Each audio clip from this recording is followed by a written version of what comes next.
আজ রান্না করব চিংড়ি মাছ, আর এদিকে রয়েছে লোটে মাছ।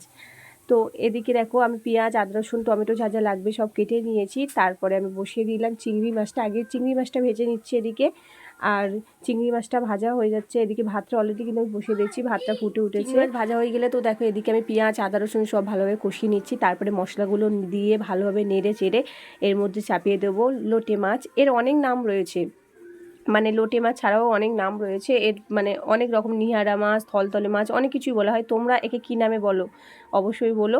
তো দেখো মাছগুলোকে এবার আমি দিয়ে দিচ্ছি, যেহেতু মশলাটা কষা হয়ে গেছে মাছগুলোকে তুলে দিলাম। দিয়ে আর কিছু করবো না, হালকা নেড়ে এবার চাপা দিয়ে দেবো। আর এদিকে দেখো আমি একটু কচু ভাপিয়ে নিয়েছি, অনেক দিন পর একটা কচু রান্না হবে চিংড়ি মাছ দিয়ে। তো কচুগুলোকে ভালো করে ভাপিয়ে নিয়েছি আগে, না হলে তো জানো সেই কিটকিট ভাবটা থেকেই যায়, কলা চুলকায়। তো এদিকে দেখো কচু চিংড়ি মাছ দিয়ে রান্না হবে আজকে। আর এদিকে আমি অলরেডি কিন্তু কষিয়ে নিয়েছি কচুটা। তো চলো বন্ধুরা দেখি মাছটার কি অবস্থা। তো মাছটার মধ্যে কিন্তু আমি ধনেপাতা আর টমেটোগুলো দিয়েছি, যেহেতু টমেটোটা দিতে আমি আগে ভুলে গেছিলাম, তাই লাস্টে বলতে মানে যখন ফুটছিল তখন আমি দিয়ে দিয়েছি। তো মাছটাকে আবার চাপা দিয়ে দিলাম। এদিকে কচুটা হয়ে গেছে, তাই একে ভালো করে নেড়ে চেড়ে এবার লাভিয়ে নেবো। মাছটাও কিন্তু এদিকে হয়ে এসেছে, এর ঝোলটা একটু কমে গেলে ব্যাস একে লাভিয়ে নেব।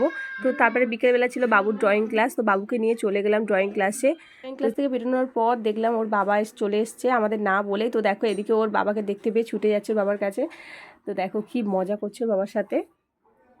তারপরে আমরা সবাই মিলে চলে গেলাম আইসক্রিম দোকানে। তো দেখো এদিকে কি আইসক্রিম নেবে তাই দেখছে। ও বেশি কর্নেটোটাই নেয়, মানে বাবু আর ওর বাবা বেশি কর্নেটো খেতেই পছন্দ করে, আর আমি বেশি রাবড়িটাই খাই। তোমরা কোন আইসক্রিমটা খেতে বেশি পছন্দ করো অবশ্যই কিন্তু কমেন্ট করে বলো।